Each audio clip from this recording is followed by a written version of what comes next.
నమస్కారం డాక్టర్ గారు. నమస్కారం. ముందుగా ఈ పిఐసిఏ అంటే ఏంటి, అసలు దీని మీనింగ్ కూడా సరిగ్గా తెలిసి ఉండదు. అసలు ఏంటి దీని గురించి చెప్పండి సార్. దాన్ని యాక్చువల్ పైకా అంటారు. పైకా అంటే ఆల్టర్డ్ టేస్ట్. మనం జనరల్గా తినే ఆహారాల్లో సడన్గా మార్పులు జరుగుతాయి, లేక తినకూడని పదార్థాలు తినాలని ఉబలాట పడటం. ఇది ఒక్కొక్క ఏజ్లో ఒక్కొక్కలా ఉంటుంది. చిన్నపిల్లలు ఇప్పుడు మట్టి తింటుంటారు, ఇప్పటికి కూడా చాలా మంది పెద్దవాళ్ళు బల్పం తింటూ ఉంటారు. అవునండి. అయితే దానికి కారణం ఏంటి అంటే ఆ వ్యక్తిలో కొన్ని డిఫెక్ట్స్, వైటమిన్ డెఫిషియన్సీ కానీ, ఐరన్ డెఫిషియన్సీ కానీ, లేక డిప్రెషన్ కానీ. ఇక్కడ ఉద్యోగాలు చూడండి, ఒక చిన్న అమ్మాయి మట్టిలో ఆడుకుంటారు. పిల్లల్ని ఆడుకొని మట్టిలో పర్లేదు, వాళ్ళు ఏదో చిన్న చిన్న ఆకృతులు ఏదో గుడి కట్టినట్టుగా చేస్తుంటారు, కానీ మధ్యలో తినేస్తుంటారండి మనకు తెలియకుండా. మనం వారిస్తే మళ్ళీ దాచుకుని తింటుంటారు. దీన్ని పైకా అంటారు. వాళ్ళకి అన్నం పెట్టినా సరే, చక్కగా వాళ్ళు టేస్టీ ఐస్ క్రీమ్ ఇచ్చినా, వాళ్ళకి కావాల్సిన ఫాస్ట్ ఫుడ్ ఇచ్చినా మళ్ళీ పోయి మట్టి తిని వస్తుంటారు. దాని అర్థం ఏంటి అంటే, ఇక్కడ చూడండి, అబ్బాయి అమెరికాలో ఉన్న ఫోటోగ్రాఫ్, చెత్తకుండి దగ్గరికి వెళ్ళిపోతాడండి. వెళ్ళిపోయి అందులో ఏరుకుని సమ్ స్పెషల్ ఐటమ్స్ ఏమో ఉన్నట్టుగా తినేస్తుంటాడు. ఇవన్నీ వాళ్ళు చెప్తే వినిపించుకోరు. స్కూల్లో అడిగితే కూడా స్కూల్లో కూడా తింటున్నాడండి. ఎందుకు అలా అంటే అది డిప్రెస్డ్గా ఉంటున్నాడు. దానికి స్కూల్ పర్ఫార్మెన్స్ బాగాలేదు, టీచర్లు బెదిరించారు, లేక థ్రెటన్ చేశారు, తీసేస్తామన్నారు. ఇవి ప్రాబ్లమ్స్. ఆ తర్వాత ఇక్కడ చూడండి, బెరడు తింటున్నాడు. చెట్టు బెరడు, మట్టి, చిన్న చిన్న పూసలు, అలాంటివన్నీ తింటుంటారు. ఇది తినడానికి కారణం ఏంటంటే మోస్ట్ ఆఫెన్ పేరెంటల్ నెగ్లెక్ట్. ఇప్పుడు సింగిల్ పేరెంట్ ఫ్యామిలీస్ ఉంటాయండి, తల్లి ఉండొచ్చు లేదా తండ్రి మాత్రమే ఉండొచ్చు. అలాంటి వాళ్ళ లోపల ఎఫెక్షన్ తగ్గడం వల్ల కానీ, లోన్లీనెస్ వల్ల కానీ, ఒకడే చైల్డ్ ఉన్నారనుకోండి, వాళ్ళకు కంపెనీ ఉండదు. ఒక అమ్మాయి ఉంది, ఆడుకోవడానికి ఎవరు లేరు, ఇంట్లోనే ఎల్లప్పుడూ ఉంచుతున్నారు అనుకోండి, వాళ్ళు డిప్రెస్ అయ్యే ఛాన్స్ ఉంటుంది. అందువల్ల ఇక్కడ చూడండి, ఇది బల్పం. మీరు ఇంతకుముందు చెప్పారు బల్పం తింటుంటారని. ఇది కామన్ కండిషన్. బల్పంలో ఏముంది? కాల్షియం కార్బోనేట్ ఉంది, కాల్షియం ఫాస్ఫేట్ ఉంది. చిన్నప్పుడు బల్పంతో రాసుకున్నామండి. ఆ రాసుకున్న టైంలో సరిగా పర్ఫామ్ చేయలేదు, తప్పులైనవి, వాళ్ళు తిట్టారనుకోండి, బల్పం కొరికేస్తుంటారు. తర్వాత దాని టేస్ట్ అలవాటు అవుతుంది. అలవాటయ్యి బల్పం తినడం, బల్పాన్ని కొనుక్కోవడం. అడల్ట్స్ అయిపోయిన తర్వాత జాబ్ చేస్తున్నారు, సాఫ్ట్వేర్ ఇంజనీర్ ఉండొచ్చు, లేక ఒక మెచ్యూర్డ్ జాబ్ చేస్తున్న, బ్యాంక్ జాబ్ చేస్తున్నా సరే, వాళ్ళు బల్పాలు కొనుక్కొని లంచ్ టైంలోనో లేకపోతే స్నాక్ టైంలోనో వాళ్ళు తినేస్తుంటారు. ఆ తింటూ వేరే వాళ్ళు చూస్తే నవ్వుతారని చెప్పి భయంగా దాచుకుంటుంటారు. ఎందుకంటే ఇవన్నీ కూడా అక్వైర్డ్ హ్యాబిట్స్. వాళ్ళకు ఏ సందర్భం మొదలైందో దాని కారణం వెతకాల్సి వస్తుంది. ఆ తర్వాత చూద్దాం, ఈమె ఏం తింటుంది? డస్టర్ అండి. ఇది ఈమె టీచరే, డస్టర్ తింటుంది, చాక్ పౌడర్ తింటుంది, ఇష్టంగా తింటుంది. మళ్ళీ ఆమెకేం ప్రాబ్లమ్స్ రావండి. ఆమెకి గ్యాస్ట్రెంటల్ ప్రాబ్లమ్స్ వస్తాయేమో, వాంతులు చేసుకుంటుంది, అట్లాంటిది ఏం లేదు. చక్కగా తినేసి అరిగించుకుంటూ ఉంటుంది. అంటే స్పాంజ్ తిన్నా అరిగిపోతుందా? అరుగుతుందండి. అరగడం అంటే అరగకపోతే బయటకు వచ్చేస్తుంది, తప్పితే మనిషికి డేంజర్ చేయదు. అబ్స్ట్రక్షన్ చేయడానికి ఏంటి, ఒక సాల్ట్ ముద్ద తింటే మింగగలిగితే అది బ్లాక్ చేస్తుంది. కానీ ఇవన్నీ చిన్న చిన్న పార్టికల్స్, వాటి పెరిస్టాల్స్ అంటే మన పేగుల యొక్క మూమెంట్స్ ఈజీగా దాన్ని విసర్జించే అవకాశం ఉంటుంది. తర్వాత చూద్దాం, కొంతమంది ఐస్ ముక్కలే తింటుంటారండి. ఐస్ క్రీమ్ కాదు, ఫ్రిడ్జ్లో ఐస్ క్యూబ్స్ ఉంటాయి, వాటిని మెల్లమెల్లగా సాసార్లు వేసుకొని సపరిస్తుంటారు. దీంట్లో క్యాలరీకి వాల్యూ 0. ఇందులో ఎక్కడ కూడా ఎనర్జీ లేదు, కడుపు నిండదు, కానీ వాళ్ళ మైండ్ సాటిస్ఫై అవుతుంది. ఇక్కడ చూద్దాం, ఐస్ క్యూబ్ తింటూ జనరల్గా మనకు తెలిసిన పైకా ఏంటి అంటే చింతకాయలండి. ప్రెగ్నెన్సీ వచ్చిన వెంటనే ఆమెకు పచ్చి మామిడికాయలు ఇస్తుంటారు, చింతపండు తినేస్తుంటారు, ఇష్టంగా తింటుంటారు. వాళ్ళు తెచ్చిచ్చే వాళ్ళు ఉంటారండి, ఇది చాలా మేలు రకమైన చింతపండు అని చెప్పి. సో ఆ టైంలో ఎందుకు తింటున్నారు అంటే వాళ్ళకు ఉన్నటువంటి హార్మోన్ ఒకటి ఉంటుంది, హెచ్సిజీ అనే హార్మోన్, ప్రెగ్నెన్సీ యొక్క స్పెషల్ హార్మోన్. అది పెరిగిన కొద్దీ వారి లోపల ఆల్టర్ టేస్ట్ అవుతుంది, కాబట్టి క్రేవింగ్ ఫర్ స్పెషల్ ఫుడ్స్. అది బ్రెయిన్లో ఉన్నటువంటి అపెటైట్ సెంటర్. మనందరూ కూడా ఆకలికో సెంటర్ ఉందండి, తిన్న తర్వాత ఇక చాలా అనిపించింది సెటైటీ సెంటర్, తృప్తి సెంటర్. దాహానికో సెంటర్ ఉంది, దాహం అయిన తర్వాత ఇక తీరిపోయిన దాహం చాలు తాగడం అని చెప్పి ఆ ప్రతి దానికి ఒక సెంటర్ ఉంది. అయితే ఈ అపెటైట్ సెంటర్ లోపల కొన్ని మార్పులు వస్తాయి ఈ కెమికల్ వల్ల. బ్లడ్లో అది రోజు డబుల్ అవుతుంటుందండి హెచ్సిజీ అనేది. ఆ కెమికల్ పెరగడం కొద్దీ వాళ్ళ టేస్ట్ మారిపోతుంటుంది. ఇక్కడ చూద్దాం, ఈమె ఐస్ క్రీమ్ లోపల పచ్చడి వేసుకుని కలుపుకుంటూ తింటుందండి, మామిడికాయ పచ్చడి విత్ ఐస్ క్రీమ్. ఇది చాలా అంటే వేరీడ్ కాంబినేషన్. అది ఎవరు ఇష్టపడం, కానీ ఆమె సంతోషంగానే తింటుంది. ఫేస్ ఎక్స్ప్రెషన్ బాగానే ఉంది, అలా తింటే తప్ప ఐస్ క్రీమ్ తెలియని అంటుంది. అంటే వింతగా ఉంటుందండి, మనకు ఆశ్చర్యం వేస్తుంది.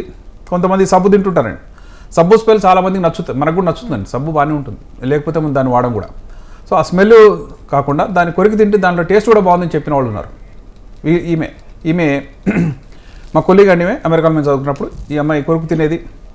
కొత్తగా సబ్బులు ఉంటే మాకు గిఫ్ట్గా ఇవ్వండి, కొత్త సబ్బులు ఉంటే వాటి టేస్ట్ కూడా చూద్దాం ఎట్లా ఉంటుందని. ఇది డిష్ వాషర్ లిక్విడ్ అండి.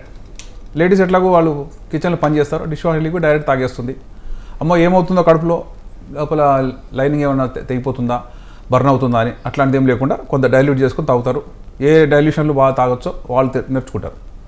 ఇవన్నీ ఏంటంటే ఇవన్నీ అసలు ఇంత కష్టం ఎందుకు వచ్చింది, ఈ దుర్గతి ఎందుకు వచ్చింది అంటే వాళ్ళకి బాగానే ఉంది, మనకు మాత్రం ఇబ్బందిగా ఉందండి. ఇది పైకా, ఇది ఒక బర్డ్ అండి.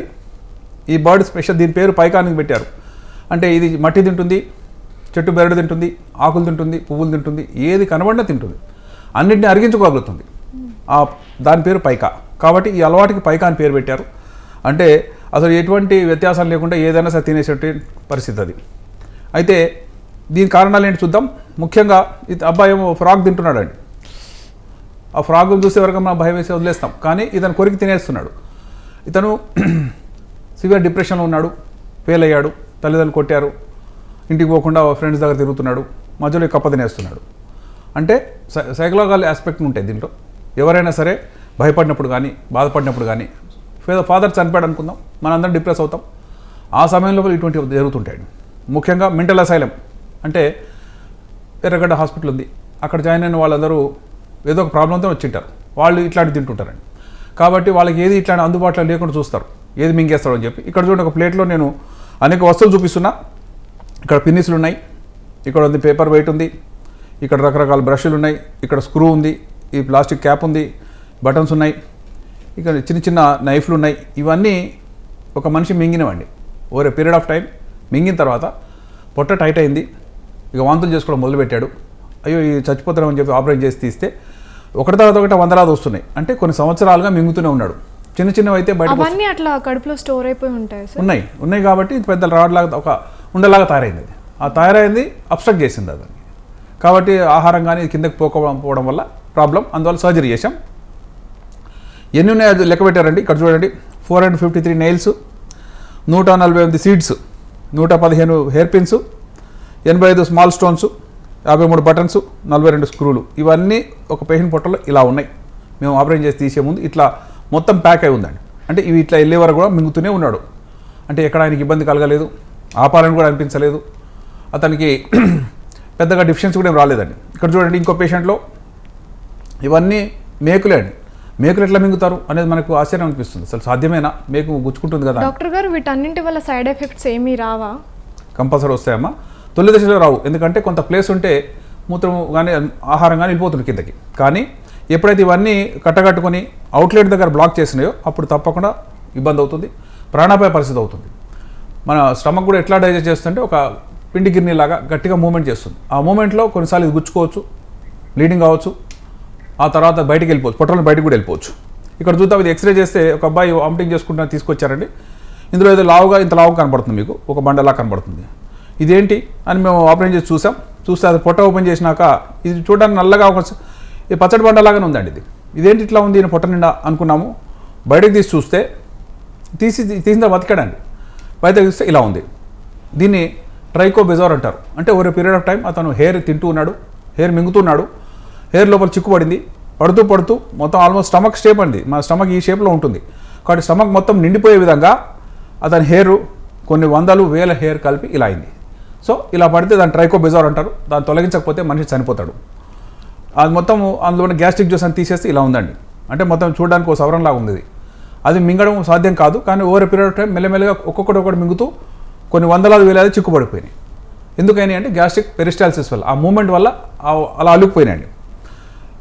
ఒక పేషెంట్లో ఫీవర్ బాగా వస్తాను వచ్చాడు, స్టమక్లో చూస్తే ఇది ఫైటోబెజార్ అంటారు. అంటే ఫంగల్ ఇన్ఫెక్షన్స్ అయితే ఫంగస్ అన్ని కూడా దారాలుగా ఉంటుందండి. మనకు ఇలా బూజు ఎలా కనబడుతుందో అట్లా ఉంటుంది. ఆ దారాలన్నీ కూడా చిక్కుపడిపోయి ఇంత లావు అయిపోయినాయి. దీన్నే ఫైటోబెజార్ అంటారు.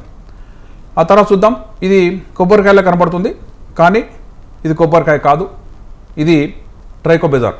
వెంట్రుకలు, బటన్సు, పిన్సు, అనేక రకాల మట్టి ఇవన్నీ కలిస్తే ఒక రౌండ్ లడ్డులా కనబడుతుంది మనకు. కానీ ఇది పొట్టలో ఉంది, ఇంతది మింగలేడు. కానీ పొట్టలో పోయిన తర్వాత మెల్లమెల్లగా ఒకదాని కూడా అతుక్కొని ఇలా అవుతాయి. ఈయనకు ఆపరేషన్ చేసి తీసామండి. తీసిన తర్వాత ఇది చూద్దాం, ఇదైతే నిజంగా కొబ్బరికాయలా కనబడుతుంది, పైన పీచులా కూడా కనబడుతుంది. కానీ ఇందులో వెంట్రుకలు ఉన్నాయి, రకరకాల పూసలు ఉన్నాయి, పిన్నులు ఉన్నాయి, మేకులు ఉన్నాయి, స్క్రూలు ఉన్నాయి, బటన్స్ ఉన్నాయి, క్యాప్స్ ఉన్నాయి. ఏది లేదని అడగాలండి.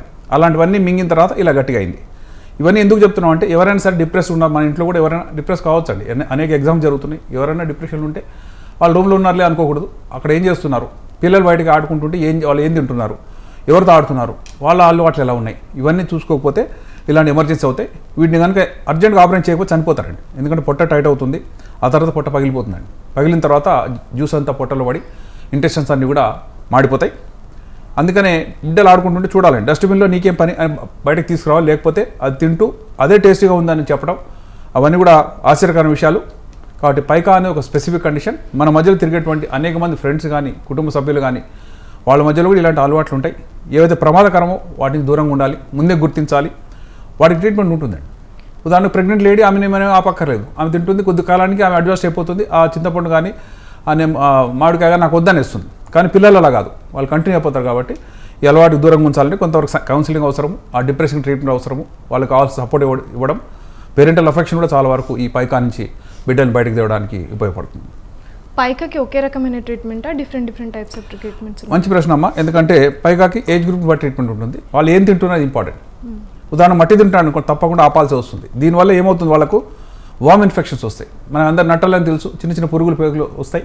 పిల్లలు నట్టలు పాస్ చేస్తుంటారు, దానికి ట్రీట్మెంట్ ఇస్తాం. అయితే వీళ్ళకి ఇలా చేస్తున్న వాళ్ళకి ముందే ప్రివెంటివ్ ఇస్తామండి. ఎందుకంటే తప్పకుండా ఇందులో ఏదో ఒక పురుగులు ఉంటాయి. పొట్టలకు పోయిన తర్వాత దాని సివియర్ ఇన్ఫెక్షన్ కాకుండా ముందే మనం మందులు ఇవ్వచ్చు.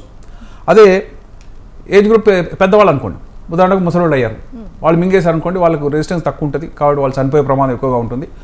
మనం చేయవలసింది ఒకటి, వాళ్ళకి కావాల్సిన సైకలాజికల్ సపోర్ట్ ఇవ్వడం, ఇలాంటి ప్రమాదకర వస్తువులు వారు దొరకకుండా చేయటం. అంటే వాళ్ళ వస్తువులను కూడా మనం మానిటర్ చేయాల్సి వస్తుంది. మనుషుల మధ్యలో ఉన్నవాడు ఎవరు ఇట్లా చేయడండి. ఎవరైతే ఒంటరిగా ఉన్నారో, ఎవరైతే ప్రైవేట్గా ఉంటున్నారో, ఎవరు కలవకుండా ఉంటున్నారో, ఇంట్రోవర్టేషన్ ఉంటున్నారో వాళ్ళే ఇలాంటి ప్రాబ్లమ్స్ ఉంటారు. వాళ్ళ చికిత్స తప్పకుండా చేయాలి. ముఖ్యమైన విషయం, ఐరన్ డెఫిషియన్సీ ఉన్నా సరే, ప్రోటీన్ డెఫిషియన్సీ ఉన్నా సరే ఇలాంటి ఆల్టర్ టెస్ట్ వస్తుందని. కాబట్టి వాళ్ళకి హిమోగ్లోబిన్ చెక్ చేస్తాం, ప్రోటీన్ లెవెల్ చెక్ చేస్తాం. ఒకవేళ తక్కువగా ఉంటే వాటిని సప్లిమెంట్ చేస్తాం. అది నార్మల్ కాగానే ఊహించని విధంగా వీళ్ళ టేస్ట్ మారిపోతుంది. మళ్ళీ మనం తిన్నట్టు నార్మల్ భోజనం చేసే అవకాశాలు ఉంటాయి.